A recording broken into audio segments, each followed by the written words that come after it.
And now it was evening, and Almitra the seeress said, Blessed be this day, and this place, and your spirit that has spoken. And he answered, Was it I who spoke? Was I not also a listener? Then he descended the steps of the temple, and all the people followed him. And he reached his ship and stood upon the deck. And facing the people again, he raised his voice and said, People of Orphalese, the wind bids me leave you.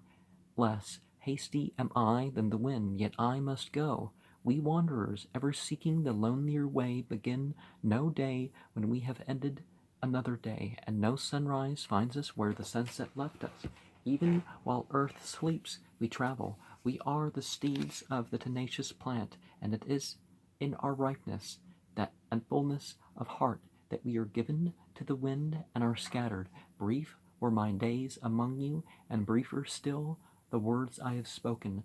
But should my voice fade in your ears, and my love vanish in your memory, then I will come again, and with a richer heart and lips more yielding to the Spirit will I speak. Yet I shall return with the tide, and though death may hide me, and the greater silence enfold me, yet again I will seek your understanding. And not in vain will I seek, if aught I have said is truth. That truth shall reveal itself in a clearer voice, and in words more kin to your thoughts. Well, sometimes people only get the one chance, though. I go with the wind, people of Orphalese, but not down into emptiness. And if this day is not a fulfillment of your needs and my love, then let it be a promise till another day. Man's needs change, but not his love, not his desire, that his love should satisfy his needs. Know therefore that from the greater silence I shall return. The mist that drifts away at dawn, leaving but dew in the fields, shall rise and gather into a cloud, and then fold down in rain. And not unlike the nest have I been. In the stillness of the night I have walked in your streets, and my spirit has entered your houses, and your heart beats were in my heart, and your breath was upon my face, and I knew you all. I knew your joy and your pain, and in your sleep your dreams were my dreams. And oftentimes I was among you, a lake among the mountains. I neared the summits in you, and the bending slopes, and even the passing flocks of your thoughts and desires, and to my silence came the laughter of your children in streams, and the longing of your youths in rivers. Now, whether an individual is considered to be a prophet or actually a prophet, and it doesn't matter whether the individual is, well, it matters, but, it doesn't change anything if the populace doesn't accept them. Those deeds are, you know, his legacy lives on through even the simple deeds that you wouldn't expect following a prophet to be needed to bring him out. And when they reached my depth, the streams and the rivers ceased not to sing, but sweeter still than laughter and greater than longing came to me. It was the boundless in you, the vast man whom you are all but cells and sinews, he in whose chant all your singing is but a soundless throbbing.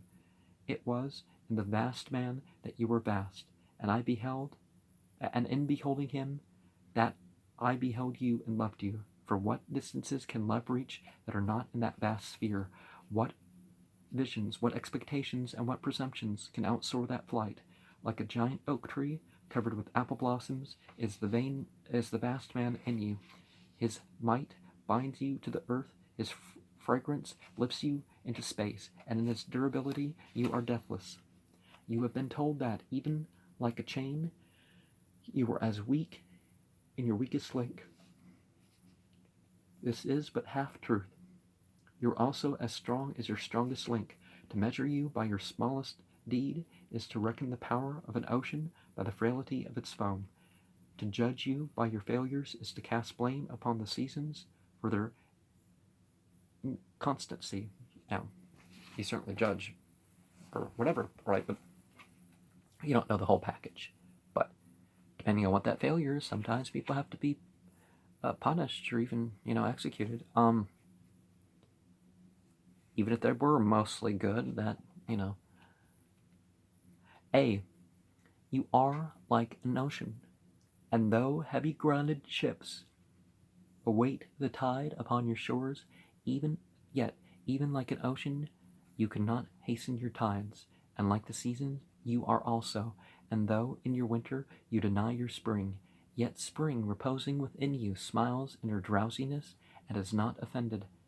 Think not I say these things in order that you may say the one to the other, He praised us well, he saw but the good in us.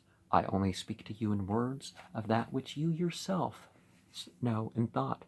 And what is the word knowledge but a shadow of wordless knowledge? Your thoughts and my words are waves from a sealed memory that keeps records of our yesterdays, and of the ancient days when the earth knew not us, nor herself, and of nights when earth was upwrought with confusion. Wise men have come to you to give you of their wisdom. I came to take of your wisdom, and behold, I have found that which is greater than wisdom. It is a flame spirit in your ever gathering more of itself. While you, heedless of its expansion, bewail the withering of your days, it is life in quest of life in bodies that fear the grave. There are no graves here. These mountains and plains are a cradle and a stepping stone. Whenever you pass by the field where you have laid your ancestors, look well thereupon, and you shall see yourselves and your children dancing hand in hand. Verily, you often make merry without knowing. Others have come to you to whom for golden promises made unto your faith you have given but riches and power and glory. Less than a promise have I given, and yet more generous have you been to me. You have given me my deeper thirsting after life. Surely there is no greater gift to a man than that which turns all his aims into parching lips and all life into a fountain. And in this lies my honor and my reward, that whenever I come to the fountain to drink, I find the living water itself thirsty, and it drinks me while I drink it. Some of you have deemed me proud and overshy to receive gifts. Too proud indeed am I to receive wages, but not gifts. Well, wages for prophetic role or supposed prophetic role is a red flag. And though I have eaten berries among the hills, when you would have had me sit at your board, and slept in the portico of the temple, when you would gladly have sheltered me, yet was it not your loving mindfulness of my days and my nights that made food sweet to my mouth and girdled my sleep with visions? For this I bless you most. You give much, and know not that you give at all. Verily the kindness that gazes upon itself in a mirror turns to stone, and a good deed that calls itself by tender names becomes the parent to a curse. And some of you have called me aloof and drunk with my own aloneness, and you have said he holds counsel with the trees of the forest, but not with men. He sits alone on hilltops and looks down upon our city. True it is that I have climbed the hills and walked in remote places. How could I have seen you save from a great height or a great distance? How can one be indeed near unless he be far? And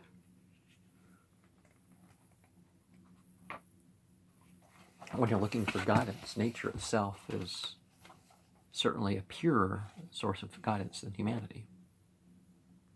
And others among you called me, not in words, and they said, Stranger, stranger, lover of unreachable heights, why dwell you among the summits where eagles build their nests? Why seek you the unattainable? What storms would you trap in your net?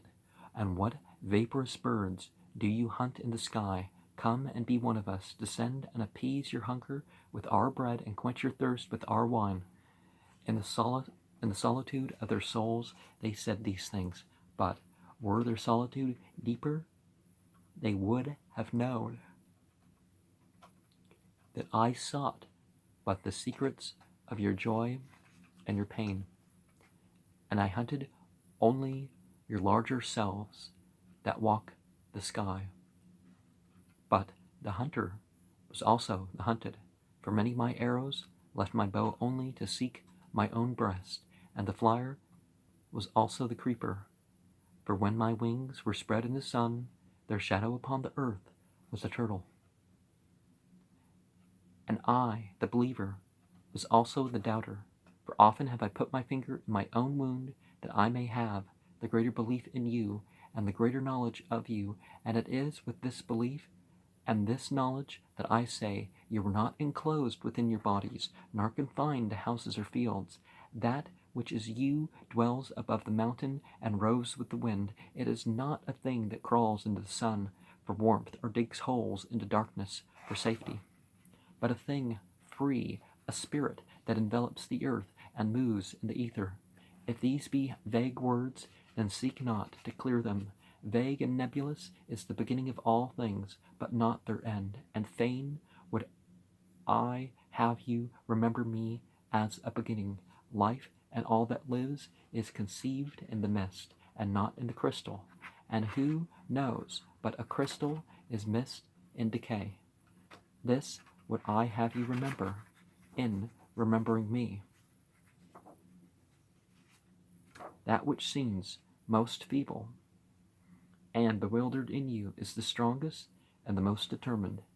Is he not your breath that has erected and hardened the structure of your bones?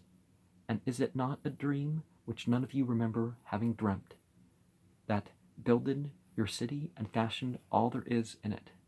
Could you but see the tides of that breath, you would cease to see all else, and if you could hear the whisperings of the dream, you would hear no other sound.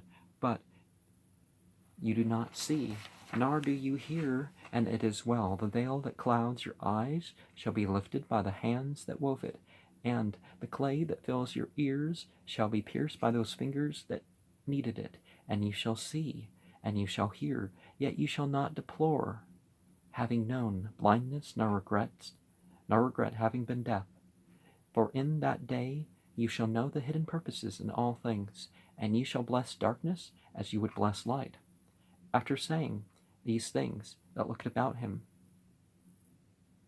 and he saw the pilot of his ship standing by the helm, and gazing now at full sails, and now at the distance, and he said, patient, over patient, is the captain of my ship.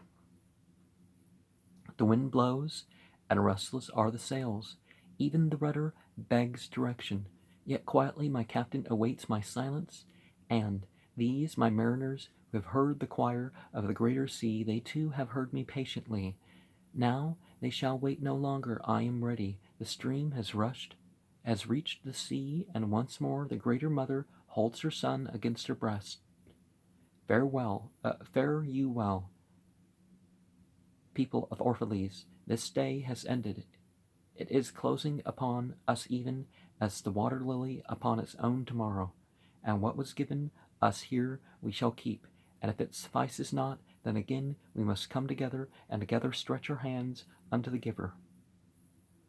Forget not that I shall come back to you a little while, and my longing shall gather dust and foam for another body. A little while, a moment of rest upon the wind, and another woman shall bear me. I'm not sure if the Baha'i, I don't think they had the whole reincarnation thing. And a lot of the savior entities, whether they were to be worshipped or not, this ascension and return thing is just pretty standard to it, or at least some factions of what was said.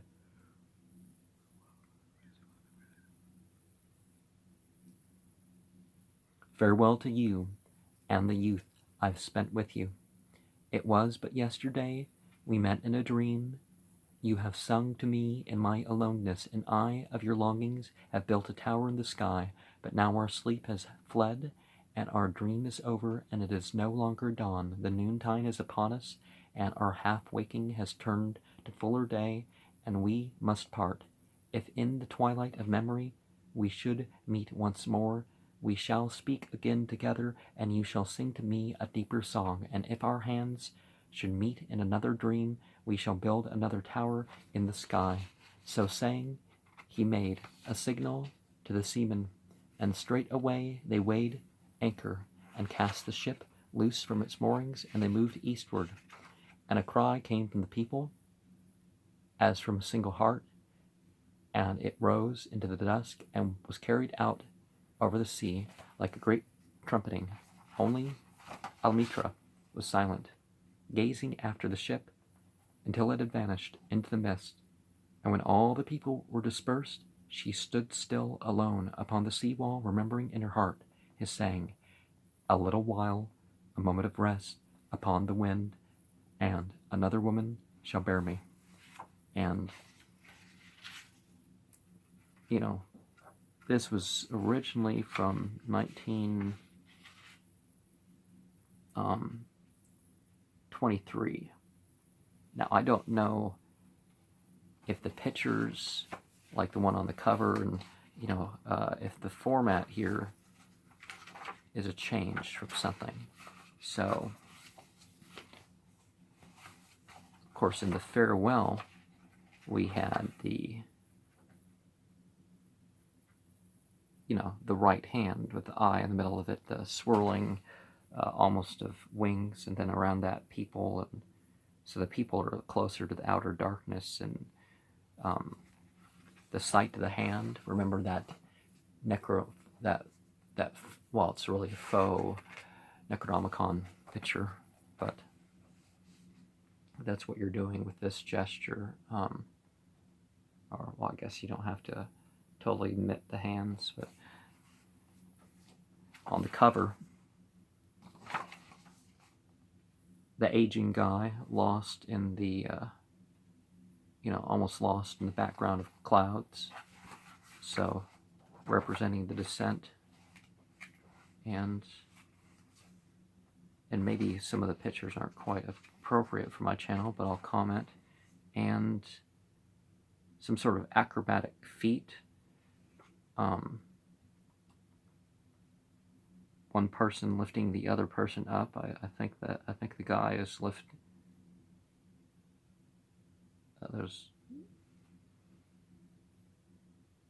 But they're not quite lifting each other up. It's like some sort of Rike sort of, you're not quite touching thing. That's super easy to do, by the way. You're just rubbing your hands and kind of trying to keep your focus, and then eventually, and I don't know, it feels like you're reading energy inside people and stuff sometimes. And this guy is all, oh, woe is me, and oh, and and he's above them. He has to leave, and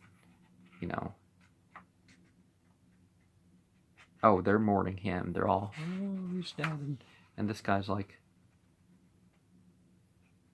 well, I guess I have to go with you, reluctantly. Well, prepare for your death in a way that you're not going to be so reluctant. Do what you're going to do in life here. Okay, so here a couple presenting themselves and trying to join themselves in some sort of initiation, maybe, because so they're lifting themselves above the masses of the people.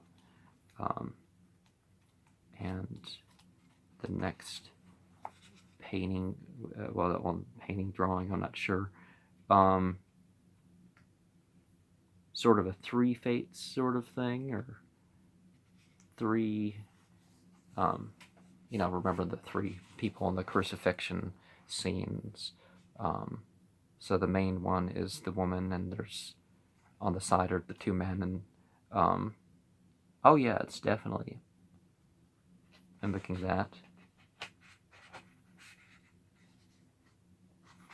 But it's to achieve the consciousness that we were bound towards. That's what's being represented there.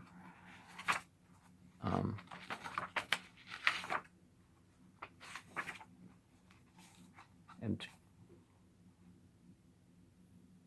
so then we have another man and a woman climbing on a body. So how to convince your father, maybe.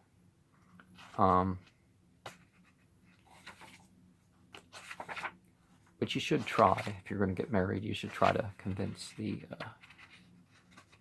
family. Not that they should be, oh, how much you're going to pay us for marrying our daughter. Seriously, there's people like that.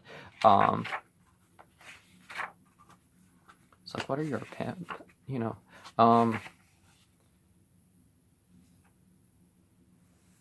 okay, not the same woman, not quite the situation of the crucifixion-like scene, but more of a, hey, check out, I've gone through the test, but she's not quite there yet, but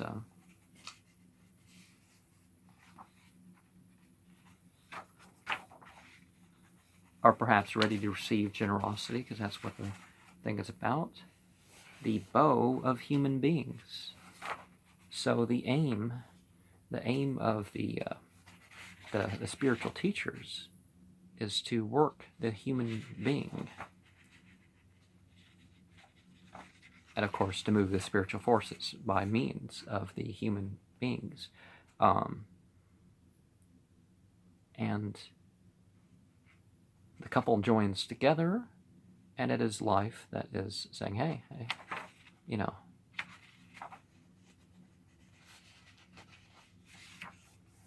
there's a greater cause for people to join for. And okay, you know, so the man's supposed to be lifting up the woman again, lifting him up to her height, because women are on average shorter than men. And through their embrace, they're made equal. And the spiritual forces reaching down into the consciousness is what we have represented there, I think. You know, stirring the water, perhaps leaving one's mark. When I comment on things, I want to comment on things that even the translation is going to be better than, you know, what I'm going to be putting forward. I'll admit that. I'm going to share my own works on this channel too, but don't think I'm raising my voice above the authors necessarily. This is what it's making me think of. I'm seeing connections elsewhere. Sometimes I'm aware of like different meanings of the terms and further traditions and stuff. Not that, you know, if I had a no commentary Quran, I'd still be reading it. Same thing with some other stuff. So, you know, you're not muddying the waters. You're just, it's moving with me. It's there to engage with. And that's what spiritual material is. It's there for you to engage with.